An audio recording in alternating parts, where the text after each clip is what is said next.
Primeiro livro de Samuel, capítulo 30, a partir do verso 1.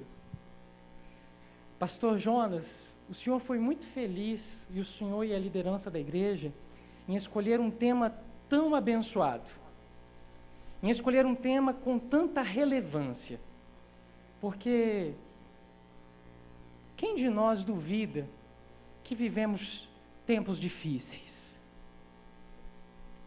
Quem de nós põe como descrédito o dia mau que a nossa nação vive? Nós estamos em Cristo? Sim, estamos em Cristo, mas a nossa nação vive dias ruins. Nós vivemos tempos de crises.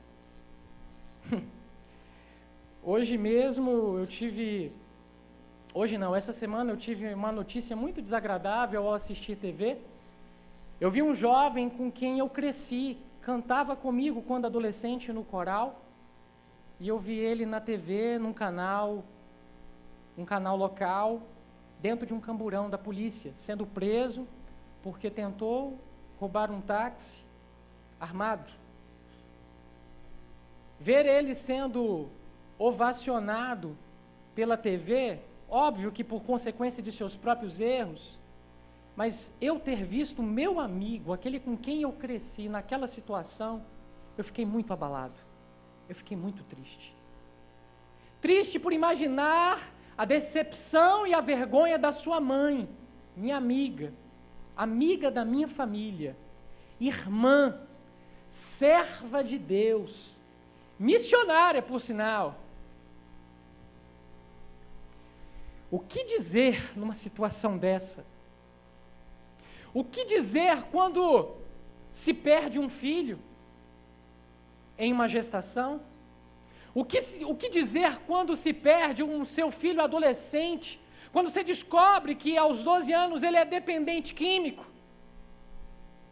O que dizer para um pai de família, que confia e ama tanto a sua empresa, que a empresa fechou e ele será demitido? Nós vivemos tempo de caos, tempo de crise. O Brasil vive uma crise econômica, uma crise política, uma crise moral, uma crise espiritual sem precedentes. E o que fazer? O que fazer quando tudo diz que não? Esse é o tema da nossa mensagem nessa noite. O que fazer quando tudo diz que não? Se você abriu a sua Bíblia, acompanhe comigo, por gentileza, 1 Samuel, capítulo 30, a partir do verso 1 até o verso 4. Chegando Davi e os seus homens ao terceiro dia a Ziclag, diga comigo, Ziclag. Parece até trava-língua, né, irmãos? Ziclag. Demorei a aprender a falar essa palavra. É o nome de uma cidade. Vamos continuar. Já os amalequitas, com ímpeto, tinha dado sobre o sul e Ziclag, e tinha ferido a Ziclag, e a tinha queimado a fogo. Verso 2: tinham levado cativas as mulheres e todos os que lá se achavam, tanto grandes quanto pequenos. A ninguém mataram, tão somente os levaram consigo, e foram o seu caminho. Quando Davi e os seus homens chegaram à cidade, encontraram-na queimada a fogo, diga fogo, e as suas mulheres, seus filhos e suas filhas levados cativos. Verso 4: então Davi e o povo que se achava com ele alçaram a sua voz e choraram, até que não houve neles mais força para chorar. Painho, teu servo já orou por mim, mas nesse momento eu quero somar com a oração do teu servo e pedir em nome de Jesus, qualquer espírito que possa querer tirar atenção, desconcentração daquilo que está sendo ministrado, espírito de discórdia, espírito de vergonha, espírito de timidez, espíritos malignos, eu repreendo vocês na autoridade do nome de Jesus. Que o único espírito que tenha liberdade nesse lugar seja o Espírito de Deus. Que o irmão Juan desapareça e que o Senhor venha brilhar nessa noite, no nome de Jesus. Vivemos de fato, e é difícil falar de vitória em tempo de muitas crises, mas nós podemos aprender com Davi o que fazer quando tudo diz que não. O texto que nós lemos é um texto riquíssimo. Quando eu comecei a mergulhar nele, após o pastor ter me feito o convite, o Senhor mostrou muitas qualidades, pelo menos 7. Nessa noite, eu não vou falar de todas elas, para que quem sabe o pastor Jonas me chame para vir aqui de novo. Então eu vou falar de pelo menos 3, no máximo 4 qualidades, 4 coisas que nós devemos fazer, 4 qualidades que Davi tinha, que devemos copiá-lo, imitá-lo e fazer quando tudo diz que não. Por favor, me ajude a pregar. Olhe para a pessoa mais bonita, mais linda, mais lindo perto de você. Se não tiver gente bonita, perdoe ele, perdoa ela. E fala bem assim, irmão, o que eu faço quando tudo diz não? O que fazer quando tudo diz que não? Eu me lembro quando nós nos casamos, eu e Lulu. Nós nos casamos há 5 anos atrás. Depois de 1 ano de casado, a gente passou uma experiência muito difícil, muito difícil. Eu era o rei da empadinha, né? Quem andava aqui no transporte público talvez possa se lembrar de mim, né? Depois escreva lá no Google, a melhor empada do mundo, aí você vai conhecer um pouquinho a minha história. Você viu, irmão Fernando? Viu, pastor? É curioso mesmo, é interessante. 1 ano depois, vendendo empadinha, casado, eu volto da jornada das empadas para casa, e encontro a rainha da empadinha, Luana, gemendo de dor. Com muita dor. Bom, eu não sou médico, Luana. Se você está sentindo dor, vou te levar para o hospital. Como é que é o nível da sua dor? A Juan está insuportável. Na época tinha o Dório Silva, então vamos para o Dório Silva. Nós fomos para o hospital Dório Silva. Pronto-socorro do Dório Silva. Chegamos lá, o hospital estava lotado, e a recepção disse o seguinte, bom, o que a sua esposa tem? Eu falei assim, ela tem dor abdominal. Pois bem, se ela tem dor abdominal, nós não podemos atendê-la, porque a gente só atende casos de emergência e urgência. E aí eu saí do hospital Dório Silva e fui até a UPA de Carapina. Ao chegar na UPA de Carapina, Luana foi atendida, foi medicada, mas eu perguntei ao médico, o que ela tem? Ele foi e respondeu com essas palavras, eu não sei o que ela tem. E eu vou liberá-la, porque ela já foi medicada. E ela continuava sentindo dor. O que fazer numa situação dessa? Eu fiquei desesperado. Levei a Luana até o hospital particular que tem aqui no centro de Laranjeiras, todo mundo sabe, não vou fazer merchandise deles. E quando eu entrei naquele hospital, escondido dela, eu perguntei quanto ia custar ela ser internada lá, o plantão, diagnóstico, exame. Era exatamente tudo o que nós havíamos economizado vendendo empada. Eu não pensei 2 vezes e gastei. Gastei toda a minha pequena economia naquela internação, com a esperança de que a dor dela fosse sucumbida, acabada. Nós estamos sujeitos, enquanto homens, enquanto mulheres, a vivermos dias maus. Olhe para Jesus, por exemplo, o fato de Jesus ser o próprio Deus encarnado, nem por isso ele viveu só flores, não. Pelo contrário, ele viveu muitos dias maus. Ele viveu muitos dias difíceis. Davi, nesse trecho que nós acabamos de ler, ele ainda não era o rei de Israel. Davi estava fugindo do rei, que era o rei contemporâneo, que era Saul. Saul estava perseguindo Davi. E por Saul perseguir Davi, sabe o que Davi fez? Davi fez uma aliança com os seus maiores inimigos, com os filisteus. Davi fez, ele e o seu exército de 600 homens, fizeram uma aliança com Ax, um dos príncipes dos filisteus. e foram se encontrar com um príncipe lá na cidade de Afec. E aí você tem que ler um pouquinho antes para você entender a história. Davi e seus homens foram até Afec se encontrar com Ax, porque lá haveria uma grande preparação para uma grande guerra. Guerra contra quem? Contra Saul, contra Israel. Saul também tinha um exército poderoso. Os outros generais de Ax não concordaram com a presença de Davi naquela guerra. Ax, não vamos levar Davi, porque se nós levarmos Davi, Davi poderá mudar de lado e vai ser pior para nós. E de maneira poderosa e sobrenatural, Deus poupa Davi de lutar contra seu próprio povo.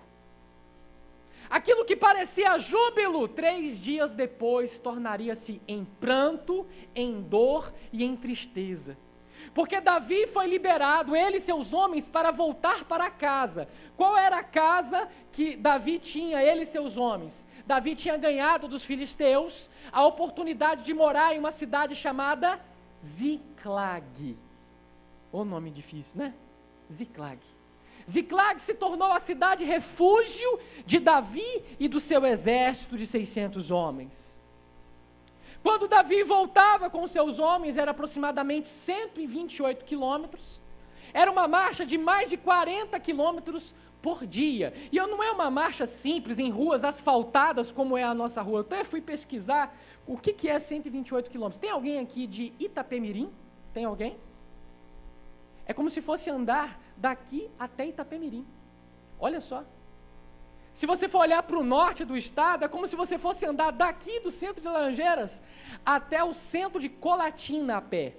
Mas não é andar em uma BR, não é andar onde tem postos para você se alimentar, se abastecer. Aqueles homens marcharam durante 3 dias, cheios de expectativa. Eu vou poder ver a minha esposa, eu vou poder abraçar os meus filhos, eu vou poder beijar a minha mulher, eu vou poder deitar na cama e ter um bom sono, eu vou poder olhar o campo e ver os meus animais, ver as minhas riquezas. Aqueles homens marcharam durante 3 dias em direção à sua casa, em direção ao seu refúgio, em direção ao seu aconchego, a um lugar de amor.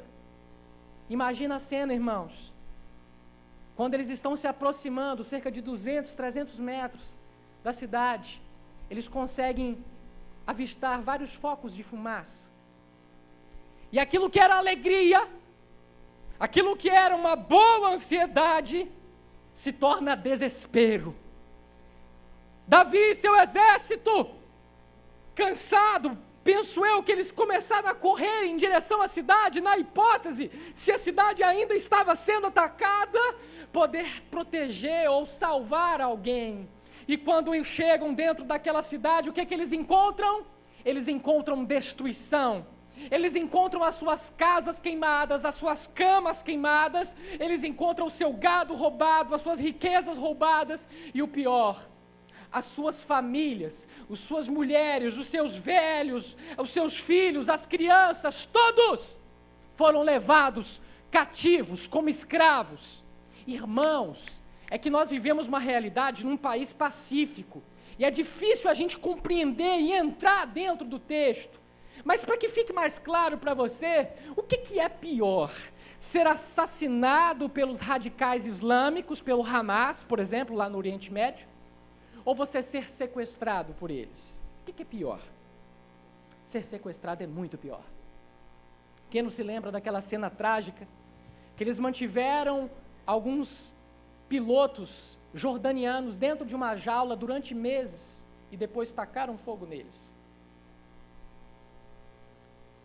Essa era a situação catastrófica que Davi e seus homens encontraram em Ziclag. Não diferente de Davi, somos cercados de Ziclags, feridas e Ziclags feridas incendiadas todos os dias, se não em nossas vidas, ao nosso redor. Parece que eu estou ouvindo agora, não tem jeito, Juan, não tem saída, não vale a pena, não, não, não, não. Nós somos cercados de nãos, nós somos cercados de notícias tristes. O que a gente faz? Irmãos, Davi viveu uma experiência tremenda. Davi experimentou um milagre de Deus, ele experimentou vitória em tempo de crise, e nós temos que aprender com o irmão Davi. Irmão Juan, o que a gente pode aprender com o irmão Davi? Primeira qualidade que percebo em Davi, ao lidar com essa catastrófica crise, é a sua capacidade de chorar. Me ajude a pregar. Olha para aquela mesma pessoa que você falou anteriormente, e diz para ela assim: irmão, às vezes é preciso chorar. Uau, Juan, você vem dizer em um culto de vitória que é preciso chorar? É preciso chorar. Davi não apenas chorou, mas como chorou até perder as suas forças. Ele chorou, ele se angustiou profundamente, tanto com a sua realidade, porque as esposas e as mulheres dele tinham sido levadas, como a realidade dos seus homens. No verso 6, na parte A, diz bem assim: Davi muito se angustiou. Irmão Juan, o que Deus quer falar comigo? Se você quer ter vitória em tempo de crise, é preciso que você entenda que às vezes é necessário chorar. Eclesiastes capítulo 3, verso 4 diz assim: tempo de chorar, tempo de rir, tempo de prantear e tempo de dançar. Tem um homem de Deus, pastor Jonas, que eu gosto muito de ouvi-lo, que é o reverendo Hernandes Dias Lopes. Ele diz bem assim, sobre angústia, sobre choro, que a angústia que é patológica, doentia, fruto da incredulidade, mas, conjunção adversativa, tem angústia que é necessária, porque nós não podemos reagir passivelmente ao caos em nossa volta. E aí ele cita o caso do profeta Eli. Lembra do profeta Eli? Deus chega para Samuel, um menino, e fala para Samuel, em visão: Samuel, diga para Eli que eu vou matar os filhos dele, porque os filhos deles têm pecado contra mim. O que foi que Eli respondeu, irmãos?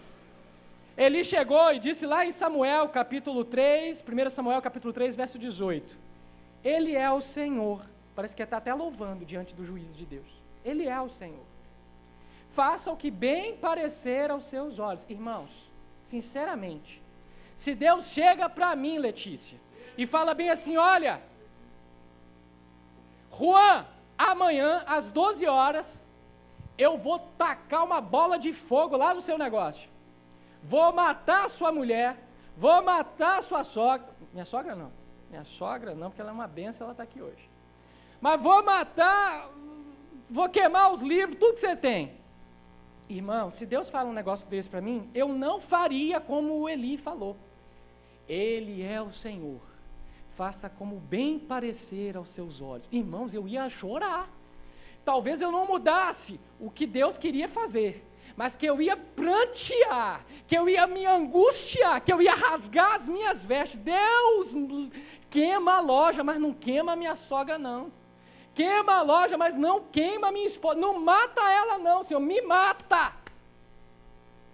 Diferente de Eli, foi o rei da Síria, o rei de Nínive. Lembra de Jonas? Ei, olha para cá. Jonas foi até a cidade de Nínive, pregou contra aquela cidade um sermão duríssimo, e falou: olha, Nínive, por causa dos seus pecados, vai vir um juízo de Deus sobre vocês. Sabe, essa mensagem chegou ao ouvido do rei. Sabe o que o rei fez, irmãos? O rei, quando ouviu o juízo de Deus que haveria de descer, haveria de chegar à cidade de Nínive, está lá em Jonas capítulo 3, do verso 6 ao verso 10. O rei de Nínive saiu do seu trono, despiu-se do manto real, vestiu-se de saco, sentou-se sobre cinzas, jejuou, colocou as pessoas para jejuarem, colocou os animais para jejuarem.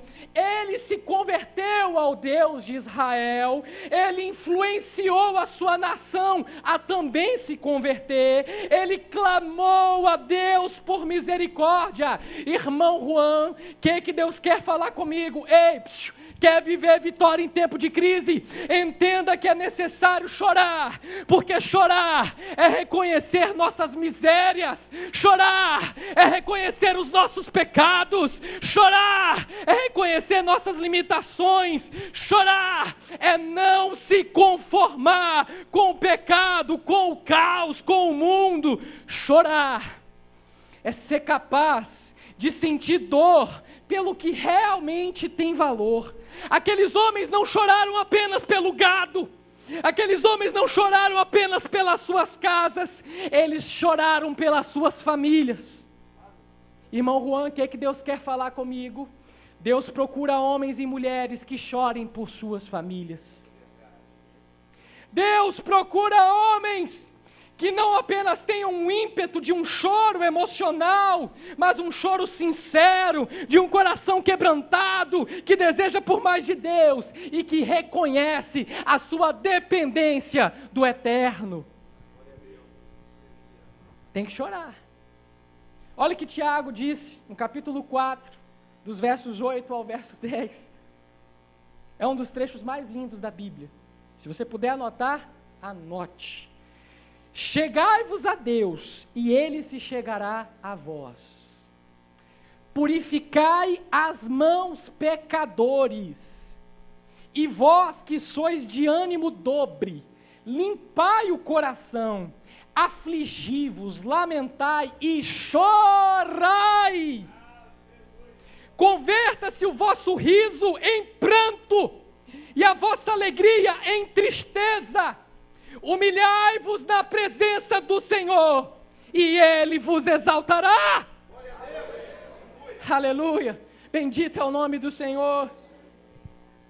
Eu entendo, irmãos, e eu aprendo, que quando eu quero experimentar o milagre de Deus, eu tenho que entender que há tempo de chorar. Mas não apenas de chorar. A segunda qualidade que eu vejo no irmão Davi, é que diante do caos, ele se reanimou, se fortaleceu no Senhor seu Deus. Olha o verso 6 aí da sua Bíblia. Davi muito se angustiou, pois o povo falava de apedrejá-lo, porque todos estavam em amargura, cada um por causa de seus filhos e de suas filhas. Porém, como eu gosto do porém quando está na Bíblia. Porém, Davi se reanimou no Senhor seu Deus. O texto é claro quando revela que aqueles homens, os amigos, o exército de Davi, aqueles homens, por causa da amargura que gerou no coração deles, eles cogitaram apedrejar o seu próprio líder. Vamos apedrejar Davi. Como nós somos tentados, irmão Fernando, como nós somos tentados, irmãos, a transferir a culpa para alguém, não é verdade? Se eu estou assim hoje é por causa da minha mãe, é por causa do meu pai, é por causa daquele patrão, daquele gerente que eu tenho que não me dá a oportunidade. E por vezes fazemos como estes homens, por causa das nossas angústias, por causa das nossas dores, nós canalizamos elas a ponto de ferir aquele que pode nos livrar, aquele que pode ser bênção de Deus na nossa vida. Davi, irmãos, tinha todas as razões para querer fugir. Talvez eu, no lugar de Davi, eu teria pego um camelo e teria fugido. Opa, os meus homens querem me apedrejar, eu vou fugir. Mas diferente, muito diferente do que às vezes a gente se posiciona, e nós temos que aprender com o irmão Davi, é que ele não dá lugar à amargura como seus homens, mas ele escolhe se fortalecer e se reanimar em Deus. Aleluia. Lembra de Josué? Moisés morreu, 1 milhão de pessoas no deserto. O que nós faremos? 1 milhão de pessoas no deserto. Aí Deus chega e fala assim: Josué, vai ser você. Vai ser você. Josué então tímido, Josué todo receoso. Aí a Bíblia diz lá no versículo 9 do capítulo 1: Ei Josué, não te mandei eu? Esforça-te, tem de bom ânimo, não te pasmes e nem te espantes, porque eu, Senhor, sou teu Deus, e estou contigo por onde quer que andares. Igreja Evangélica Vida, Deus hoje me trouxe aqui para dizer para você que é tempo de se reanimar no Senhor, é tempo de se fortalecer no Senhor. Eu ouvi do pastor Marcelino, pastor da Igreja Batista Central em Carapina, e ele disse algo maravilhoso para mim no WhatsApp. Ele disse assim: Juan, o céu não está em crise. Deus não muda de acordo com as taxas de juros, as taxas do dólar, e as suas promessas não estão baseadas no mercado financeiro. No livro de Hebreus, capítulo 13, versículo 8, a Bíblia fala que Jesus Cristo, ontem e hoje, é o mesmo, e o será para sempre. Por isso eu e você podemos declarar: tudo posso naquele que me fortalece.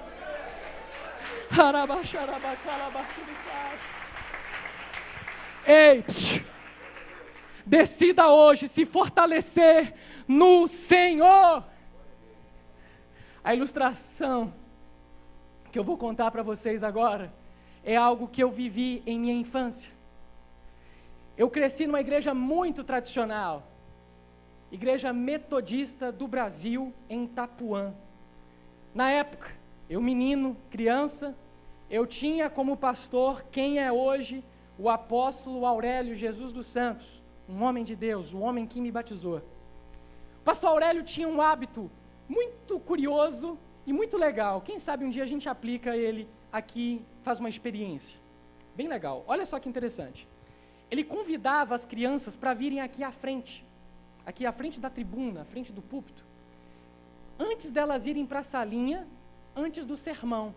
E ele pegava o microfone, colocava na boca das crianças para que eles falassem versículos. Então minha mãe, assim como todas as outras, ficavam treinando os meninos, as crianças, para eles decorarem versículos, né? E todo mundo ficava naquela surpresa: quem será que falará o versículo hoje? E eu me lembro de um coleguinha menor do que eu, que ele treinou o Salmo 23. O que está lá no Salmo 23, irmãos? É o meu pastor, nada me faltará. Versículo aparentemente simples e fácil, mas não para uma criança de 5 anos. Aquele coleguinha foi lá para frente e o pastor passou o microfone por mim e foi o microfone até ele, do meu ladinho. E ele foi, e meio assim tímido, né? O pastor tremendo assim tremendo a boca, tremendo o rostinho dele. Aí ele: o Senhor é o meu pastor. De repente ele se emudeceu. E todo mundo ficou naquela expectativa, igual a gente quando está torcendo pelo Brasil, sabe? Faz gol, acerta o versículo, fala o final. Aí aquele silêncio, e ele completou o versículo, irmão Fabiano, de maneira errada. Mas aquela experiência me marcou tanto que foi a melhor interpretação do Salmo 23 que eu já ouvi. E ele disse: o Senhor é meu pastor. Aí o silêncio. E não precisa de mais nada. Aí todo mundo riu, bateu palma. E o pastor depois pregou sobre isso. E eu ouvi esse sermão mesmo sendo criança. E aquilo me marcou. Para mim, essa é a melhor interpretação do Salmo 23. Ei, escute o que Deus está te falando aqui hoje. Se você tem Deus, Jeová, Jesus Cristo como seu pastor, você não precisa de mais nada. Decida hoje se fortalecer no Senhor, se levantar. Há tempo de chorar? Sim, nós temos que chorar, mas também há tempo de se levantar, de se colocar de pé, de falar e fazer aquilo que Deus mandar você fazer. Aleluia. Aleluia. Queridos irmãos, talvez numa outra oportunidade eu conclua as outras qualidades de Davi. Mas eu quero concluir esse sermão. Já te adianto que Deus deu vitória. Depois você olhe lá o texto, ele é muito gostoso. Quero concluir esse sermão dizendo o que aconteceu depois que eu estava lá naquele hospital particular com a Luana. Olha o que Deus faz, pastor. O médico chega para mim e fala bem assim: Juan, nós precisamos operar a Luana. Isso inclui aumentar o tempo de internação dela e fazer alguns exames. Falei, tudo bem, doutor. Quanto custa? E o valor que ele disse, eu não podia pagar. Já tinha acabado, todos os meus recursos. Falei, doutor, faz-me um favor, sem cobrar, assim, de coração. Escreve num papel que o caso dela é sério, para quem sabe o Hospital Dório Silva poder atender-nos. E ele, pode deixar que eu faço. Aí ele fez um laudo, que o caso dela poderia ser uma endometriose ou uma inflamação de vesícula, e que precisava de exames mais criteriosos para diagnosticar e possivelmente operar. Eu saio com a Luana cheia de dor e vou até o Hospital Dório Silva. E pensa fazendo esse percurso todo numa motinha, irmãos. Na mesma moto valente que nos acompanha até hoje. A gente vai lá no hospital e eu mostro o papelzinho, eu falo assim, vocês têm que atender a minha mulher. Vocês têm que atender a minha mulher, porque eu sou um servo de Deus. E coloca aí que ela vai morrer, eu não quero que ela morra agora não, que eu só tenho 1 ano de casado. E eles atenderam ela. Quando colocaram a Luana para dentro, o cirurgião geral, que estava de plantão, estava muito nervoso, e não por menos. Aquele hospital estava lotado de gente. E ele falou assim, vai lá fazer o exame. Aí enviou a Luana, um papelzinho assim, para poder fazer o exame. Eu falei assim, o que eu faço agora, doutor? Você espera o enfermeiro que ele vai levar ela até a sala de fazer a ressonância. Eu falei, tá bom, doutor, eu te perdoo. Eu te perdoo. E aí estou eu esperando. E o enfermeiro não vinha. Não estou dizendo que é para você fazer isso, tá, irmãos? Não estou dizendo. Mas eu olhei para um lado, olhei para o outro, falei, Luana, se segura nessa maca. E comecei a empurrar a maca dentro do hospital. E fui até o lugar dos exames, me passando por enfermeiro. Oi, tudo bem? É paciente. Oi, dá licença, paciente. Chegamos até a sala de exames. O homem olhou assim para mim, o que é o caso dela? Eu falei, não sei, mas o médico mandou fazer o exame aí. Olha o papelzinho aqui, toma o papel. Aí, fizeram o exame. Quando terminou o diagnóstico do exame, o técnico, que por sinal mora em Barcelona, tanto quanto eu, ele falou assim, Juan, o resultado saiu. Só que o médico vai ter que sair lá de onde ele está e vir aqui ver para dar o parecer dele, se opera ou não opera. E eu falei, tudo bem, tranquilo. Fui até aquele médico, simpático. Falei, doutor, coisa linda.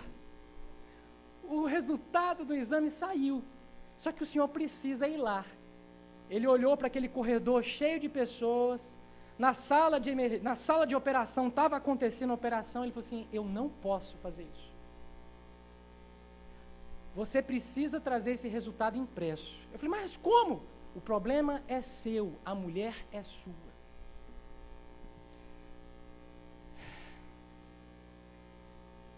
Quando tudo diz que não, irmãos, se fortaleça no Senhor.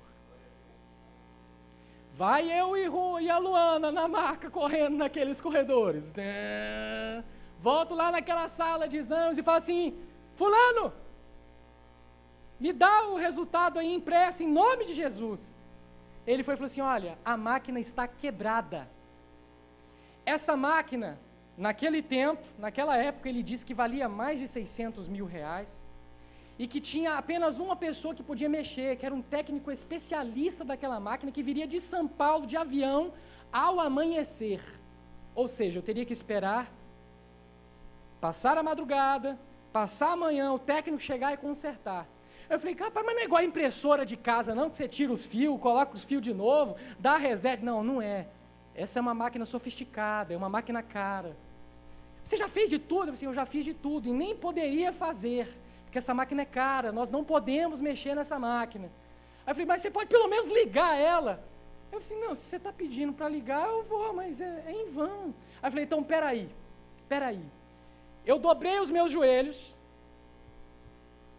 no corredor do Hospital Dório Silva, na frente da parte de exame e diagnóstico, lotado de gente, Porque não era só o exame da Luana que estava aguardando ser impresso. Era o exame de todo mundo que estava ali. Levantei a mão para o alto e falei: Senhor, se aprove o Senhor não curar a Luana e permitir que nós passássemos por isso, tenha misericórdia de nós. Se o Senhor quiser, o Senhor pode consertar essa máquina. Em nome de Jesus, amém. Quando eu disse amém, irmãos, ouviu-se um estouro naquele corredor. Tupá! E depois daquele primeiro estouro, todo mundo pôde ouvir outros barulhos, mais ou menos assim, ó. Sabe o que era? Era o resultado.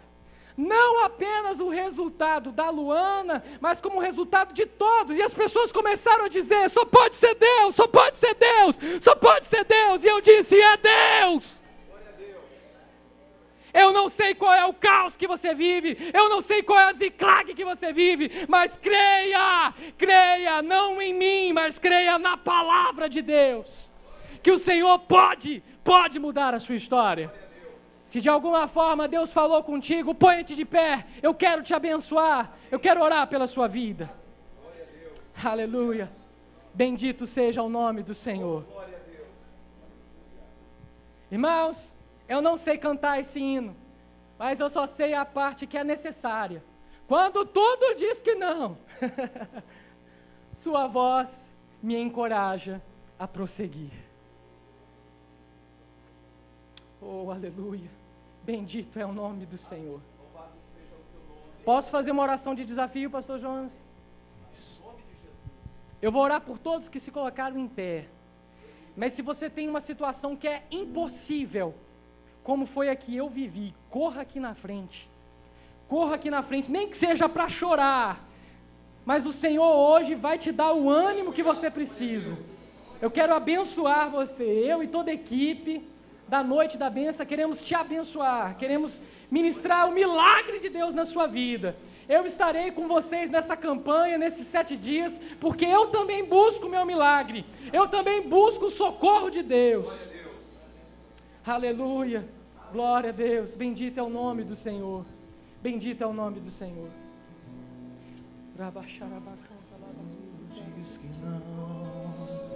O que acontece? Tua voz me encoraja a prosseguir. Quando tudo diz que não, ou parece que o mar não vai se abrir.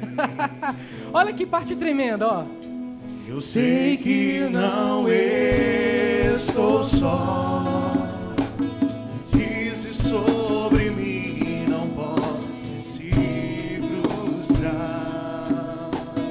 Oh, aleluia! Venha em meu favor, encontrar em mim eu querer. Senhor, em nome de Jesus, queremos clamar sobre essas pessoas que estão aqui na frente e pedir o milagre do Senhor, o milagre do Senhor, o ânimo do Senhor, a bênção do Senhor, a bênção do Senhor, a cura do Senhor, a restauração do lar, a restauração das finanças, a restauração do emprego, em nome de Jesus, em nome de Jesus. Hoje o Senhor te fortalece, hoje o Senhor te fortalece, hoje o Senhor te fortalece. Você não está sozinho, você não está sozinho, Ele está com você.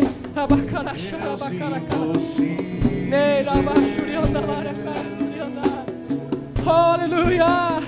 Deus impossível. Receba a cura de Deus, receba o milagre de Deus. Você tudo pode naquele que te fortalece. Você tem Jesus como seu pastor. Quando tudo diz que não, sua voz me encoraja a prosseguir. Aleluia! Esse é o nosso Deus. Quando tudo diz que não,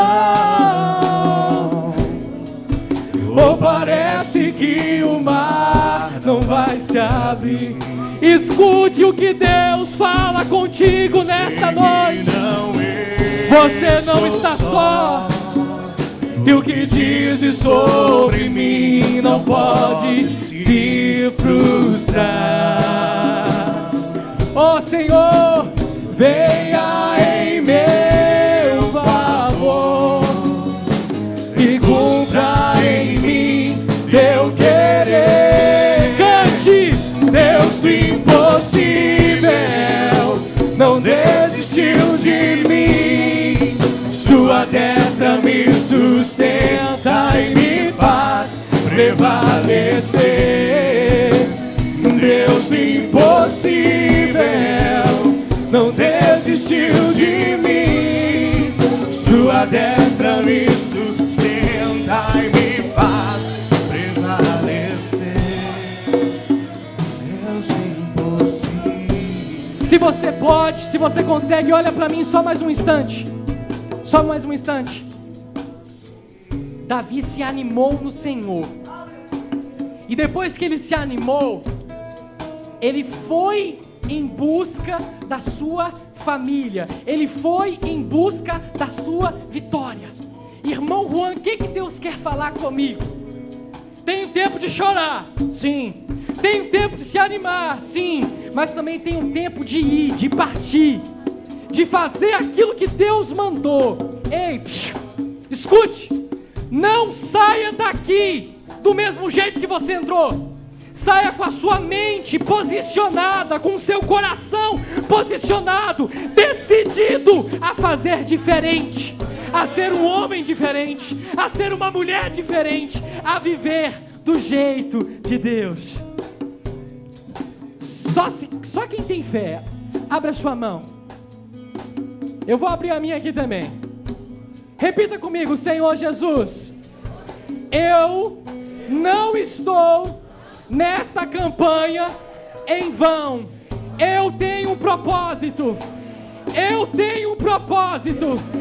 E eu tenho a minha força, a minha esperança no Senhor. Eu e a minha casa serviremos o Senhor. Agora fecha sua mão, levantando ela para o alto. Fale bem assim: Senhor Jesus, eu irei até o fim. Eu irei até o fim. Irmão, abrace pelo menos 3 pessoas e diga para ela: vá até o fim. Vá até o fim. Deus do impossível não desistiu de mim. Sua destra me sustenta e me faz prevalecer. Deus do impossível não desistiu de mim. Sua destra me sustenta e me faz prevalecer. Deus do impossível não desistiu de mim. Sua destra me sustenta e me faz prevalecer. Deus do impossível. Antes de vir para cá, Deus me deu uma palavra para falar para você, para confirmar o que você pregou, irmão. Em um tempo de crise, Deus levantou José e o levou para o Egito, para ser bênção naquele lugar. Ei, nesse tempo de crise, Deus está te levantando para ser bênção. Deus está te levantando para ser referência. Deus está te levantando para ser canal de Deus, para ser bênção. Feche seus olhos e diga: o Senhor vai me levantar nesse tempo de crise. Eu serei bênção. Eu serei canal de bênção. Pai, no nome de Jesus, que nessa noite, esse início de campanha, nós cremos, Senhor, que não há poço tão profundo que a graça do Senhor possa alcançar.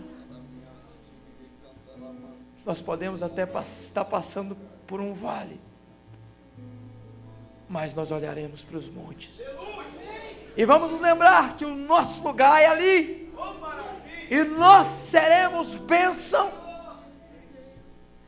para todos aqueles que tiver à nossa volta. Que o Senhor nessa noite nos abençoe. Que o Senhor nessa noite nos guarde. Que o Senhor nessa noite faça resplandecer o seu rosto sobre nós. Que o Senhor nos conceda graça. E que o Senhor se volte para nós e nos dê paz em um tempo de crise. E nós seremos mais que vencedores no nome de Jesus. Amém e amém. Aplauda o Senhor. Deus te abençoe. Vá para casa crendo no milagre. É um tempo de vitória, irmão. Deus te abençoe. Aleluia. Glória a Deus. Aleluia.